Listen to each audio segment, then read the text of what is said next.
The latest research in neuroplasticity tells us we're not hardwired to be a certain way for the rest of our lives. The latest research in epigenetics says we're not doomed by our genes, that in fact we're marvels of adaptability and change. So as a person started to contemplate and think about, who do I want to be when I open my eyes? What would it be like to be happy? What would it be like to live a new life?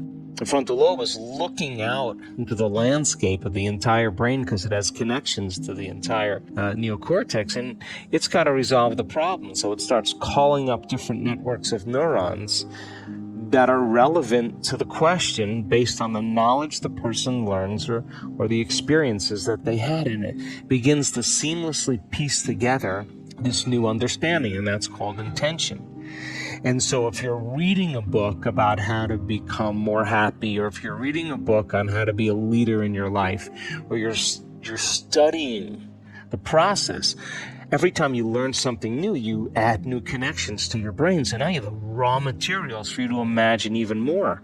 The act of mentally rehearsing begins to install the neurological hardware in your brain to look like it's already happened. Now, the brain is typically a record of the past, but the moment we install the neurological hardware, it becomes a map to the future. And you keep doing that, the hardware becomes a software program, which means you start thinking like a genius. You start acting like a happy person because there's no mystery there, because you installed the circuits. And then these people didn't wait for their wealth or their health to feel gratitude and to feel empowered or to feel love, a love for life. They began to feel those emotions ahead of the experience.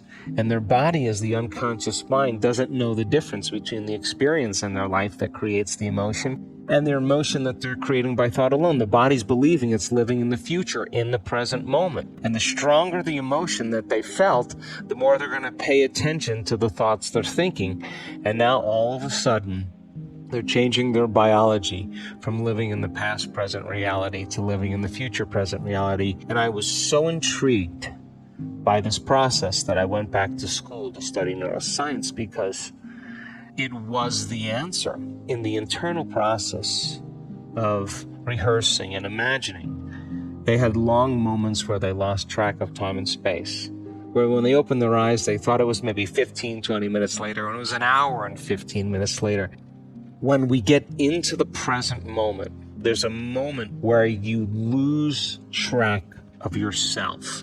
You forget about yourself. And only in the present moment do you have access, according to the quantum model of reality, to other possibilities. And when you're truly in the present moment, the generous present moment, that's the moment then that you are no longer living in the familiar past or the predictable future.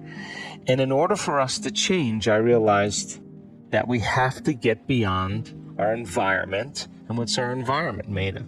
People, husbands, kids, bosses, objects, things, places. You got to get beyond your emotions, your body, your pain, your disease.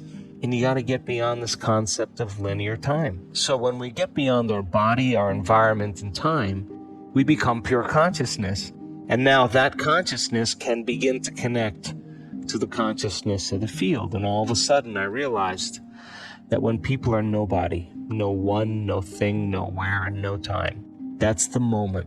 They're no longer a face. They're no longer a culture. They're no longer a skin color. They're no longer a mother. They're no longer a grandmother. No longer a doctor, an attorney. They're no longer a nurse. They're pure consciousness. And that is the element that we begin to connect to something greater. So we got to unlearn and relearn. We got to break the habit of the old self, reinvent a new self. We got to unfire and unwire and refire and rewire. We have to prune synaptic connections and sprout new connections. Unmemorize emotions stored in the body, and then we have to recondition the body to a new mind and to a new emotion, to stop signaling the same genes in the same way and begin to signal new genes in new ways, to pull our attention and our energy out of the familiar past and begin to invest our attention and energy into a new future, to go from the known to the unknown.